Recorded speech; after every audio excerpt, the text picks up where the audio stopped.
Hello, this is Dr. Praveen Ramchandra.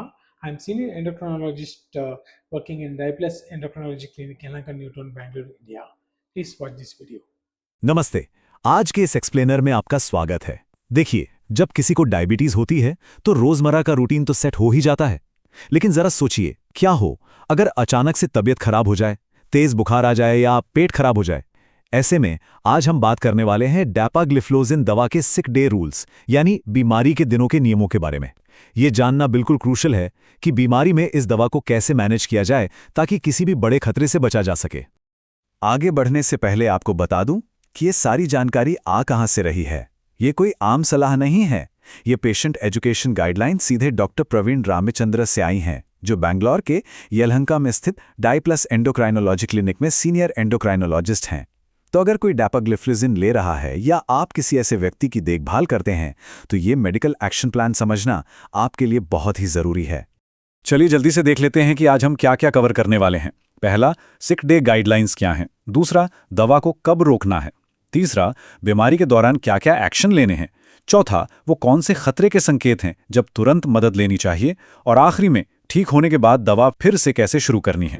तो बिना किसी देरी के सीधे हमारे पहले भाग पर चलते हैं, द सिक डे गाइडलाइंस। अब सबसे बड़ा और सबसे ज़रूरी नियम जो आपको हमेशा याद रखना है वो ये है कि जब भी कोई बीमार हो और नॉर्मली खा पी नहीं पा रहा हो तो डैपाग्लिफ्लोजिन को तुरंत रोक देना चाहिए। इसे आप शायद डिफ्लोजिन, सिमिली डी या सिमिली डीएम जैसे नामों से भी जानते होंगे। ये कोई हल्की फुल्की सलाह नहीं है, बल्कि एक सख्त निर्देश है। क्यों? क्योंकि जब शरीर में खाने पीने की कमी होती है तो ये दवा डिहाइड्रेशन यानी पानी की कमी को और बढ़ा सकती है, और बीमारी की हालत में ऐसा होना बहुत ही खतरनाक हो सकता है। आप सोच रहे होंगे कि दवा रोकने के पीछे असली साइंस क्या है। दरअसल इसका मेन पर्पस डायबिटिक कीटोएसिडोसिस जैसी सीरियस कंडीशन को रोकना है। ये एक ऐसी प्रॉब्लम है जिसे आसानी से टाला जा सकता है, लेकिन अगर इग्नोर किया तो ये जानलेवा भी हो सकती है। और सबसे चौंकाने वाली बात पता है क्या है? ये कंडीशन तब भी हो सकती है जब आपका ब्लड शुगर लेवल बहुत ज्यादा हाई ना हो। जी हां, बिल्कुल सही सुना आपने। इसीलिए सिर्फ शुगर लेवल चेक करके तसल्ली कर लेना काफी नहीं है, सही टाइम पर इस दवा को रोकना भी उतना ही जरूरी है। अब आते हैं हमारे दूसरे भाग पर। आखिर इस दवा को रोकना कब है, वो कौन से ट्रिगर्स हैं? देखिए, कुछ खास सिचुएशंस होती हैं जो हमारे लिए किसी अलार्म से कम नहीं है। जैसे अगर उल्टी या दस्त हो रहे हो जिससे शरीर का पानी कम हो रहा हो, या फिर तेज बुखार हो, फ्लू हो, कोविड-19 हो, या छाती या यूरिन का कोई इन्फेक्शन हो। इसके अलावा अगर आप ठीक से खा पी नहीं पा रहे हैं तो भी इसे रोकना है।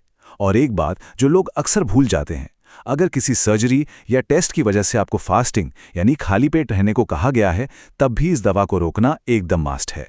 चलिए अब तीसरे हिस्से की तरफ बढ़ते हैं। बीमारी के दौरान आपको क्या-क्या एक्शन लेने चाहिए। यहाँ पर एक बहुत ही लाइफ सेविंग पॉइंट है जिसे समझना बहुत जरूरी है। एक तरफ तो डैपाग्लिफ्लोजिन को रोकना बहुत जरूरी है, लेकिन दूसरी तरफ एक बहुत ही स्ट्रिक्ट वार्निंग है, इंसुलिन को कभी मत रोकिए। जी हाँ, इंसुलिन बिल्कुल बंद नहीं करना है। होता क्या है कि बीमारी के दौरान शरीर में स्ट्रेस हार्मोन्स बढ़ जाते हैं, जिससे शुगर लेवल एकदम से शूट अप हो सकता है। तो ऐसे में इंसुलिन की ज़रूरत बनी रहती है, या हो सकता है बढ़ भी जाए। याद रखिए, डायबिटीज़ की सारी दवाइयाँ एक जैसे काम नहीं करती। तो डैपाग्लिफ्लोजिन रोकने के अलावा और क्या करना है? दो बहुत ही बेसिक लेकिन बहुत ही इंपॉर्टेंट स्टेप्स हैं। पहला, लगातार तरल पदार्थ यानी लिक्विड्स लेते रहें। अगर एक साथ बहुत सारा पानी पीना मुश्किल लग रहा हो ना, तो बस छोटे छोटे घूंट पीते रहें। बॉडी को हाइड्रेटेड रखना इस वक्त सबसे बड़ी प्रायोरिटी है। और दूसरा स्टेप, अगर मुमकिन हो तो थोड़ा थोड़ा खाते रहें। आखिरकार शरीर को इस बीमारी से लड़ने के लिए एनर्जी और न्यूट्रिशन की जरूरत तो पड़ेगी ही। अब एक नंबर है जो आपको बीमारी के दौरान हमेशा याद रखना है, 2 से 4। ये कोई रैंडम नंबर नहीं है। इसका मतलब है कि आपको हर 2 से 4 घंटे में अपना ब्लड शुगर लेवल चेक करना है। जो लोग आम दिनों में घर पर अपनी शुगर चेक करते हैं, उन्हें बीमारी के टाइम पर यह मॉनिटरिंग और भी बढ़ा देनी चाहिए। इस रूटीन से अगर स्थिति बिगड़ रही होगी तो हमें पहले ही पता चल जाएगा। शुगर के साथ साथ एक और चीज है जिसकी मॉनिटरिंग बहुत क्रूशियल है, और वो है कीटोन्स। अगर कुछ खास लक्षण दिखें तो कीटोन्स तुरंत चेक करने चाहिए, जैसे कि उल्टी या जी मिचलाना, पेट में तेज दर्द होना, बहुत तेज तेज सांसें चलना, या फिर अंदर से बहुत ही ज्यादा बीमार महसूस करना। ये सारे सिम्टम्स उसी खतरनाक कंडीशन की तरफ इशारा करते हैं जिसके बारे में हमने अभी थोड़ी देर पहले बात की थी, डायबिटिक कीटोएसिडोसिस। अब बात करते हैं चौथे भाग की। वो कौन से संकेत हैं जब आपको तुरंत इमरजेंसी हेल्प लेनी चाहिए। इन लक्षणों को बिल्कुल एक रेड अलर्ट की तरह मानिए। अगर पेट में पानी भी नहीं टिक रहा है, ब्लड शुगर लगातार बहुत हाई बनी हुई है, कीटोन्स बढ़ गए हैं या बहुत तेज पेट दर्द और उल्टी हो रही हो, इसके साथ ही अगर सांसें बहुत गहरी या तेज चल रही हों या इंसान को बहुत ज़्यादा नींद आ रही हो या वो कंफ्यूज लग रहा हो, तो समझ लीजिए कि ये खतरे की घंटी है। इसका सीधा मतलब है कि अब घर पर इलाज करने का समय खत्म हो गया है और तुरंत किसी मेडिकल प्रोफेशनल के पास जाना बेहद ज़रूरी है। आखिरी और पांचवां भाग, रिकवरी के बाद दवा को फिर से कैसे शुरू करें। ठीक होने के बाद एक और बहुत ज़रूरी नंबर आपके सामने आता है, 24 से 48। देखिए, जब इंसान बेहतर महसूस करने लगे और खान-पान बिल्कुल नॉर्मल हो जाए, तब भी खुशी खुशी में तुरंत दवा शुरू नहीं कर देनी है। डैपाग्लिफ्लोज़िन को दोबारा शुरू करने से पहले बॉडी को कम से कम 24 से 48 घंटे का रिकवरी टाइम देना बहुत ज़रूरी है। और सबसे अहम बात, ये कदम हमेशा हमेशा अपने डॉक्टर से सलाह लेने के बाद ही उठाएं।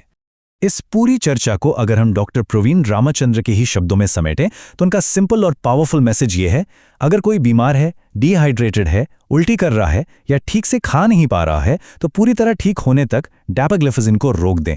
लिक्विड्स पीते रहें, इंसुलिन चालू रखें और अगर कुछ भी गड़बड़ लगे तो तुरंत मदद लें। ये एक ऐसा मूल मंत्र है जो हमेशा याद रहना चाहिए। तो आखिर में मैं आपको एक विचार के साथ छोड़ना चाहता हूँ। क्या अगली बार जब बीमारी दस्तक दे तो उससे पहले आपके सिक डे प्रोटोकॉल पूरी तरह से तैयार हैं? देखिए, बीमारी कभी बता के तो आती नहीं, लेकिन हमारी तैयारी ही ये तय करती है कि हम उस सिचुएशन को कितनी सेफली हैंडल कर सकते हैं। ये जो जानकारी हमने आज शेयर की है, ये सिर्फ सुनने के लिए नहीं है, बल्कि ज़रूरत पड़ने पर इसे अप्लाई करने के लिए है, क्योंकि सच में ये लाइफ सेविंग हो सकती है। इस एक्सप्लेनर में हमारे साथ जुड़ने के लिए आपका बहुत बहुत शुक्रिया।